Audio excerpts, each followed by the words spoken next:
You may have noticed that these days it seems like everybody is working on a beach from their laptop. And you'd be right. There are probably millions of people all around the world who have the capability of doing their jobs from almost anywhere. And that's great.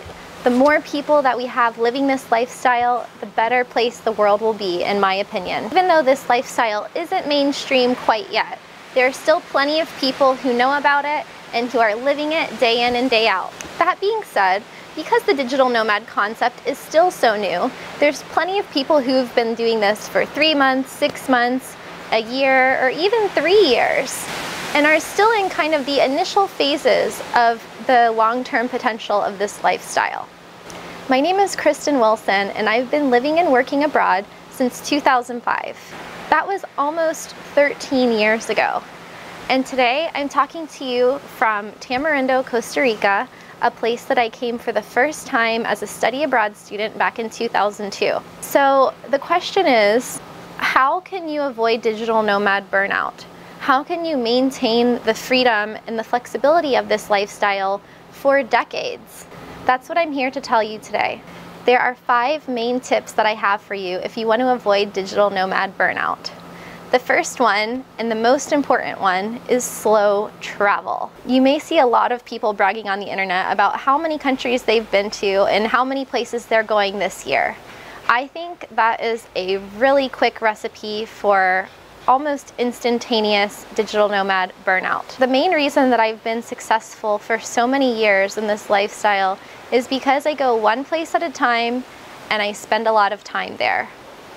I would say that slow travel is probably defined by going somewhere for at least 1 to 3 months before moving on to the next place. The benefit of this is it gives you enough time to enjoy your surroundings, which is the reason why we all live this lifestyle in the first place, but also get things done. If you think about the typical workday, regardless of which country you're from, you're going to spend 8 to 10 hours at work and probably a couple hours commuting back and forth. When you begin living this life as a digital nomad, you can't all of a sudden just start working 2 hours a day or 4 hours a day. In some cases, if you're working from yourself and you're running a new business, you might need to work even more than you did in your old job. So getting a lot of stamps in your passport is a goal that you're never going to completely fulfill, because the more countries you go to, the more countries you'll want to go to. So that's something to keep in mind. There's plenty of time to keep traveling, but if you want to be able to do this long term, you should really just go to a couple places a year so that you can focus on sustaining your business, your job, and keep funding this lifestyle. Even after having been to over 50 countries myself, and having a job as a relocation consultant where my full-time job is helping people do exactly what I do, moving to and living in foreign countries, I still struggle if I travel too much in any given year. There are a few hacks and shortcuts to planning travel, but if you're going one place a month or one place every 2 weeks, you're going to spend most of your time and energy planning your next trip instead of enjoying the present moment, and packing, unpacking, in transit, traveling from point A to point B. It's a lot more productive if you can just stay in one place, get settled, get your work done without feeling rushed. My second tip, which goes along with the first one, is work a lot.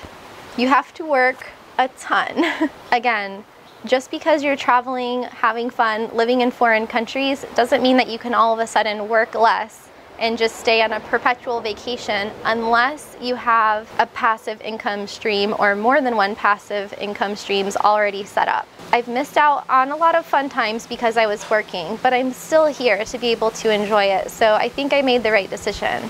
I can remember the first year I moved to Costa Rica back in 2005, watching the sunset from my office over my desk and wishing that I could be down on the beach surfing and enjoying it with all of the tourists, but realizing that I had a job to do, I had bills to pay, and I couldn't just skip out on work every day to go join everybody who was having fun.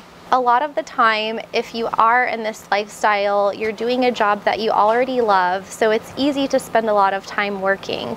But just keep that in mind that you're probably going to have to work more than you expected, at least at the beginning. My third tip, which is also connected with the other two, is to live a normal life. This means having a routine, sleeping enough, eating healthy, and just doing the sort of normal day-to-day activities that you would do back home.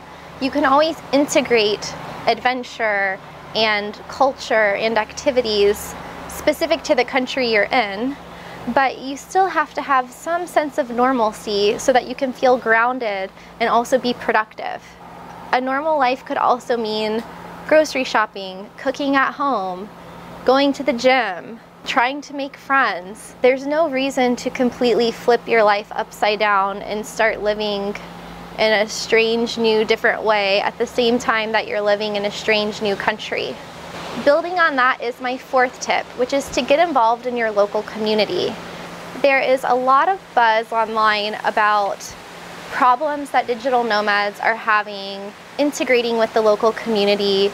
A lot of them will hang out in cliques or groups of other nomads or only with foreigners.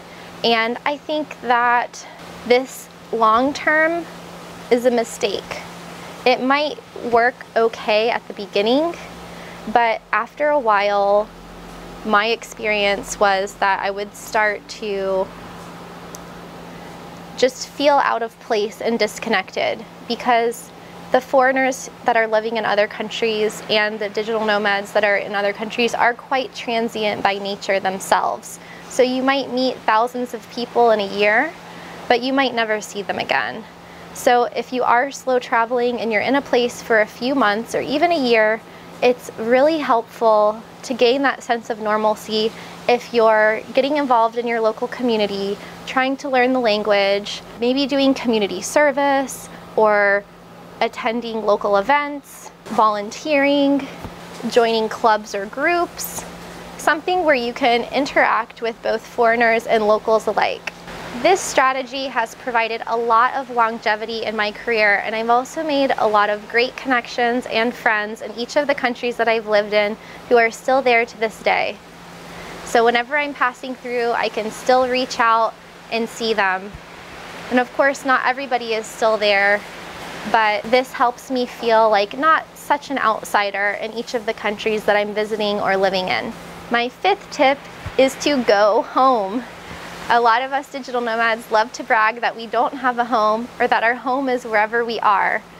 And this is great. This is very fun. This is very adventurous. But you don't have to start your journey as a digital nomad and stay that way forever. You can do it for a few months, half a year, 1 year, 2 years. And just because you leave your home country one time doesn't mean that you have to stay out of it forever. You can dabble in the lifestyle, but balance it with coming back to your home country. And the benefit of this is that it kind of keeps everything in perspective. It helps with reverse culture shock when you come home, and it helps you appreciate both the things in your new lifestyle and the things in your old lifestyle that you took for granted. I personally have taken a couple breaks over the past 12 or 13 years where I've gone back to live in my home state of Florida in the United States, and I also spent 2 years with an actual home base in North Carolina. And even though I was still traveling about 6 months a year, it was really nice to have somewhere that I could come home to. Sometimes we get the itch to really travel again, and currently all of my stuff is in storage and I'm back to living out of a suitcase again wherever I am. And this is fun as well, but I know there's going to come a time in the future where I'm ready to have a home base again. So those are my 5 tips for avoiding digital nomad burnout. And if you follow these tips, chances are that you'll be able to retain the ability to decide when and where you are nomading around and for how long. If you travel slowly, stay productive and put your work first, try to establish a regular routine in your new country, plus get involved in the local community and remember that you can go home sometimes, I think that your chances of being successful for the long term in this lifestyle are extremely high. Just remember that things change, times change, and something that worked for you at a certain age or a certain phase in your life might not be that way forever. So give yourself a break, follow your intuition, and thank you for watching. I'll see you guys on the next video.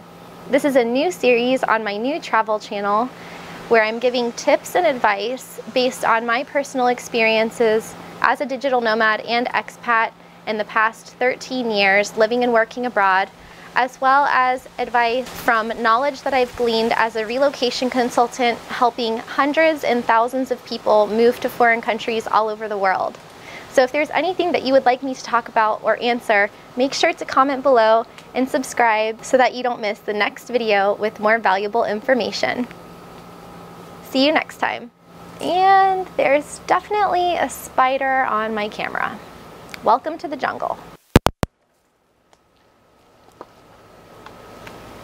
No, I'm not kidding, for real. I'm gonna take a photo of it. Oh my god, ew. Should this go on Instagram? Hi, spider. Ah! It flew off. Okay. It's only a flying spider, don't worry.